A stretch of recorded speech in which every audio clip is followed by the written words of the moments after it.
All right, get ready, because we're diving headfirst into the world of unsolved murders. Those cases that have left investigators stumped for decades. You know, the ones that make you go, huh, how did that happen? You hit the nail on the head. These cases, they really tap into something deep within us, don't they? That need for answers, that desire to understand the darkness. Yeah, it's like a puzzle you can't put down. And for this deep dive, our puzzle pieces come from an article titled, "The Most Chilling Unsolved Murders That Still Haunt Us." We're talking about cases that have become part of our culture. You know, the ones that spark endless theories and keep us up at night. Exactly like the Black Dahlia and the Zodiac Killer, names that send shivers down your spine. But we'll also be exploring some lesser-known cases, ones that might just surprise you with their twists and turns. So let's start with a case that's practically synonymous with Hollywood's dark side. The Black Dahlia. It's 1947, and the discovery of Elizabeth Short's body turns Los Angeles upside down. It wasn't just a murder, it was a spectacle. A gruesome one at that. Her body was found in a vacant lot, severed at the waist, completely drained of blood. And to make matters worse, Her face was cut into this grotesque smile, almost like a calling card. the media went wild, dubbing her the Black Dahlia, and fueling a frenzy that's hard to imagine today. You have to wonder how much that media attention actually hindered the investigation. Oh, absolutely. Back then, without the DNA technology and forensic tools we have today, investigators relied heavily on witness accounts and physical evidence. But with all the hype surrounding the case, separating fact from fiction must have been a nightmare. And to make matters even more complicated, the police were bombarded with false confessions, people claiming to be the killer just to be a part of this macabre story. It's a testament to the dark allure of these cases, how they can captivate the public's imagination and sometimes warp it. And despite all the attention, all the theories, the Black Dahlia case remains unsolved. It's a chilling reminder that even in the City of Angels, some shadows never truly fade. It also highlights how far forensic science has come. What was once a mystery shrouded in darkness might be solvable today with the tools we have. Okay, so let's shift gears from the golden age of Hollywood to the fog-laden streets of Northern California. We're talking about the Zodiac Killer, a case that's less about brutality and more about psychological warfare. Now, this is a killer who knew how to play the game. He terrorized the Bay Area in the late 60s and early 70s, claiming responsibility for at least 5 murders, but hinting at many more. What really set him apart were his letters and coded messages sent directly to the police and newspapers. Imagine receiving those messages filled with ciphers, cryptic symbols, taunting language. It was like he was trying to prove his intelligence to show that he was always one step ahead. It's unbelievable to think that some of those messages are still undeciphered. It's like he wanted to create a puzzle that will last forever. Exactly. He wanted to control the narrative to be seen as a mastermind, even from within the prison of anonymity. He turned the investigation into a game he was unfortunately very good at. And although he was never caught, the Zodiac Killer left a chilling legacy.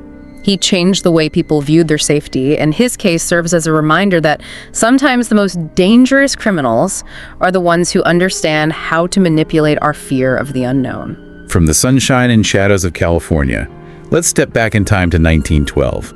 We find ourselves in the quiet town of Villisca, Iowa. A town so small you'd think nothing bad could ever happen there. Until the night the Moore family was brutally murdered in their sleep. The Villisca axe murders a chilling reminder that darkness can lurk anywhere. An entire family wiped out in their own home, the weapon of choice, an axe. Every member of the Moore family, including 6 children, was found bludgeoned to death in their beds. The brutality of it all, it's almost unimaginable. And there's this detail that always gets to me. The killer covered the victims' faces with sheets and even draped the mirrors. Almost like he was trying to erase their presence to control the narrative of their deaths. It's hard to say for sure.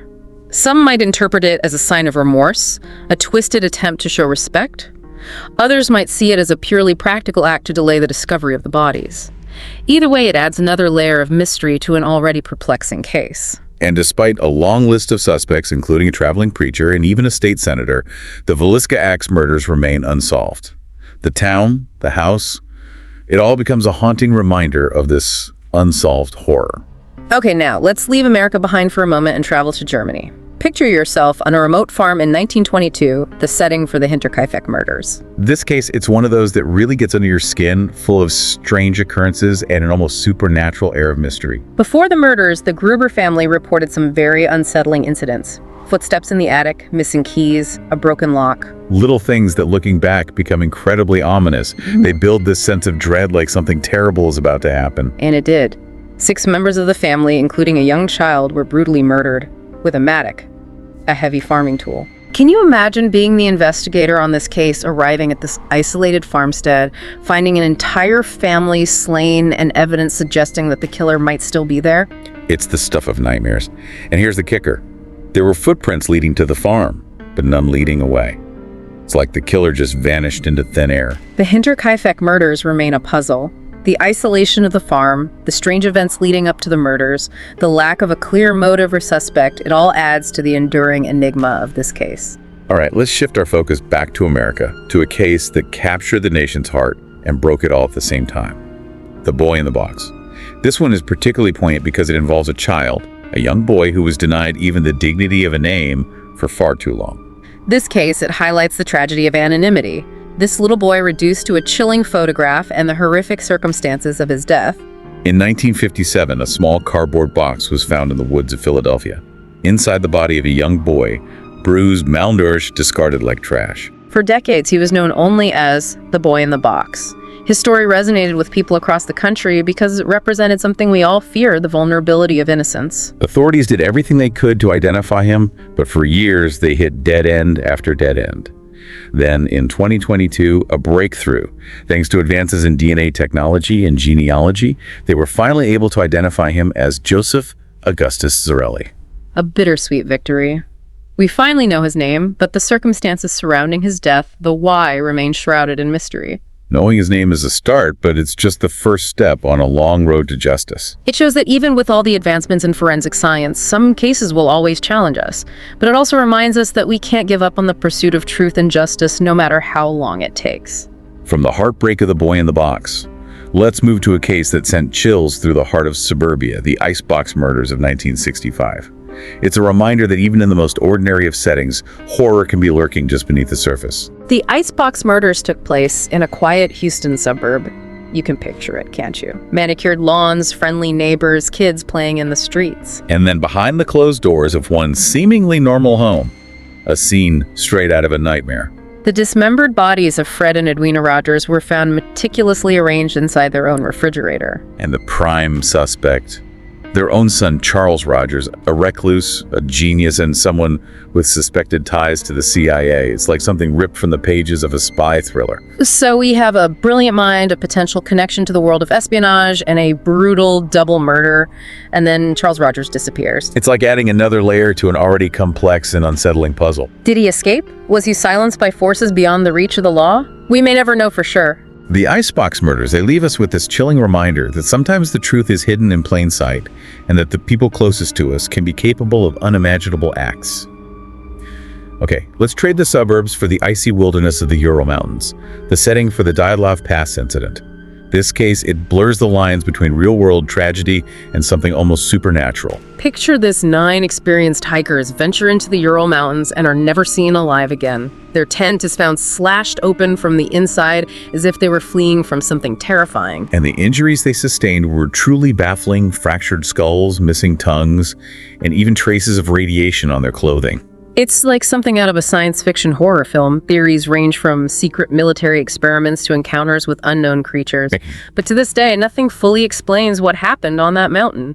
It's a stark reminder that even in this age of science and reason, there are still things we simply can't explain. The Dyatlov Pass incident remains an open wound on the landscape of history, a chilling testament to the power of the unknown. And this is where things get even more interesting.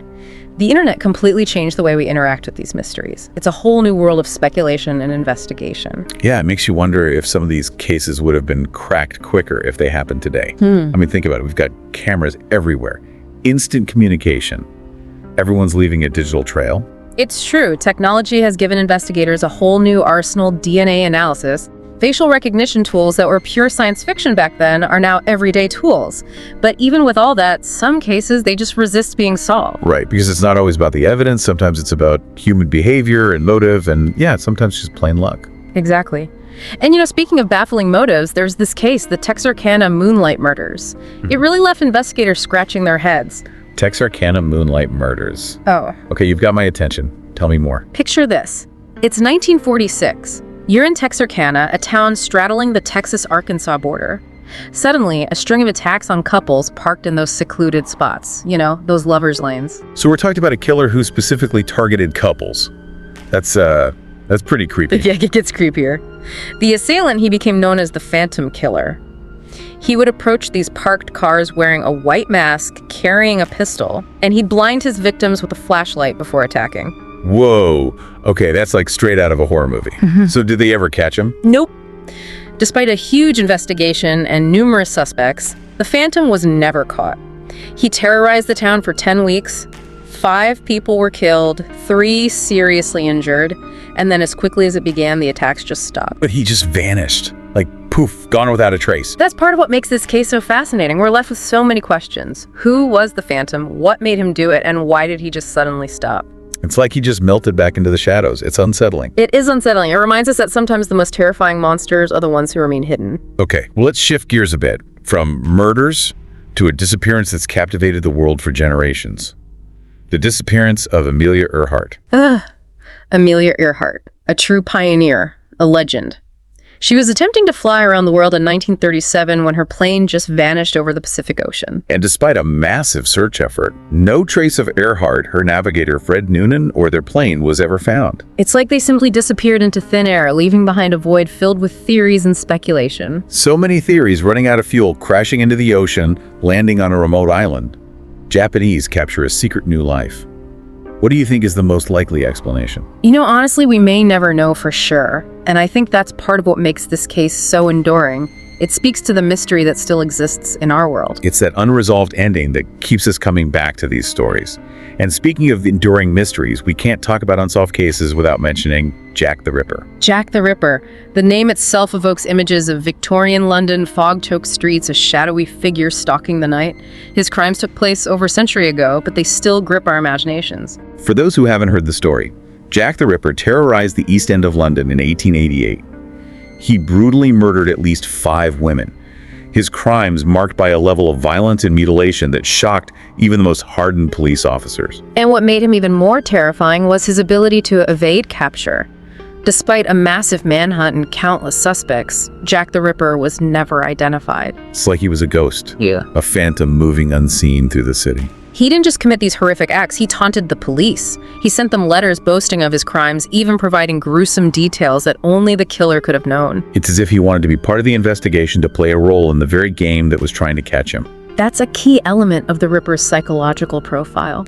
He craved notoriety, he wanted to be remembered, and in a way, he succeeded. Over 100 years later, we're still talking about him, still trying to solve the puzzle of his identity. It's incredible how a case from so long ago can still hold such power over us. And it speaks to the enduring power of fear or fascination, and the human need to make sense of the darkness that sometimes exists in our world. Now let's bring things a little closer to home. To a tragedy that unfolded in Australia, the Beaumont children disappearance. This one is truly heartbreaking. The story of 3 young siblings, Jane Arna and Grant Beaumont.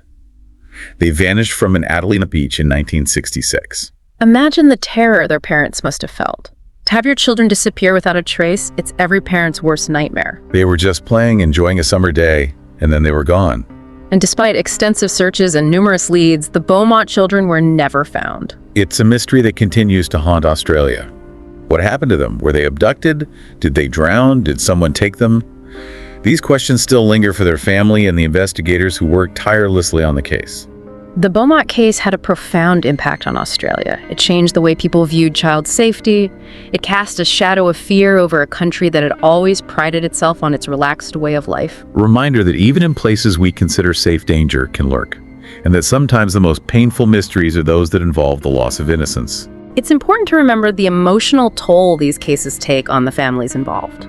The not knowing, the constant wondering, it's a heavy burden to bear. Absolutely. And that brings us to a case that's become almost synonymous with the phrase vanished without a trace, the disappearance of Maura Murray. Maura Murray. This case is particularly interesting because it happened at such a pivotal time. The early days of the internet, online communities played a huge role in spreading awareness and generating theories. For those unfamiliar with the case, Maura was a 21-year-old nursing student who disappeared in 2004 after crashing her car in rural New Hampshire. And what makes this case so baffling is that she vanished without a trace. Her belongings were still in the car. There was evidence she'd been drinking. There were reports of a man seen near the crash site. It's like she stepped out of her car and into thin air. And the internet just added a whole other layer to the mystery. Right. It became a breeding ground for speculation. Armchair detectives dissecting every detail, proposing theories, sometimes even hindering the investigation with misinformation. Exactly. The Maura Murray case highlights both the potential and the pitfalls of online sleuthing. It's a reminder that while we can all be captivated by these mysteries, it's important to be responsible with the information we share and the conclusions we draw. Okay, now let's step back in time to a mystery that predates the internet by centuries. We're going all the way back to the early days of American colonization to explore the lost colony of Roanoke. Not a murder mystery in the traditional sense, but a disappearance that's baffled historians for generations. Imagine yourself as a settler arriving in a new land. You're building a life, a community, a future, and then suddenly everyone vanishes. That's what happened at Roanoke. The Roanoke colony was established in the late 16th century on Roanoke Island off the coast of what's now North Carolina. And when the colony's governor, John White, returned from a supply trip to England, he found the settlement completely abandoned. No signs of a struggle, no bodies, just the word Croatoan carved into a post. It's a clue that's tantalized historians for centuries. A real-life ghost story. What happened to those colonists? Were they assimilated into a Native American tribe? Did they succumb to disease or famine? Were they attacked by Spanish forces? We may never know. The lost colony of Roanoke reminds us that history itself is full of mysteries. The past isn't always a clear and straightforward narrative. And sometimes the most intriguing stories are the ones where the ending remains unknown. It's that unresolved ending that keeps these stories alive. We're drawn to the mystery, to the possibility of uncovering a truth that's remained hidden for so long. And I think it's crucial to remember that these cases are more than just stories. They represent real people, real lives that were tragically cut short or forever altered by these events. So as we continue our exploration of unsolved mysteries, let's keep in mind that we're not just dealing with puzzles to be solved, but with the complexities of human experience, with the fragility of life, and with the enduring search for answers, in a world where those answers are often elusive. Wow, we've covered some serious ground in this deep dive, haven't we?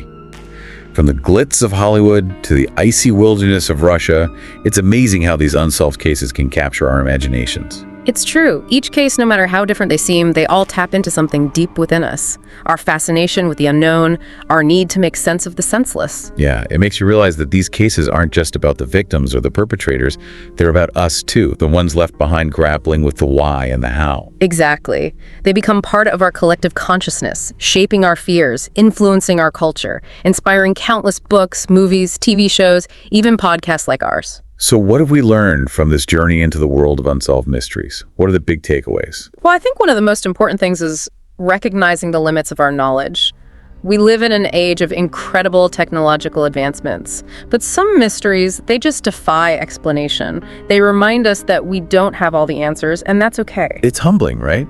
To think that even with all our scientific progress and investigative tools, some cases will always remain shrouded in mystery. It's a good reminder to stay curious, to keep asking questions, and to never stop searching for the truth, even when it seems impossible to find. And maybe that's the point. It's not always about finding the answers, but about the journey, the process of exploration, and the way these cases force us to confront the complexities of the human experience. Absolutely. We have to remember that these cases are more than just stories. They represent real people, real lives that were tragically cut short or forever altered. And as we continue to explore these mysteries, we should do so with empathy and respect for those who have been affected. Well said. So as we wrap up this deep dive into the world of unsolved mysteries, I want to leave our listeners with one final thought. Keep exploring, keep questioning, and never lose sight of the fact that behind every unsolved case, there's a human story, a story that deserves to be remembered.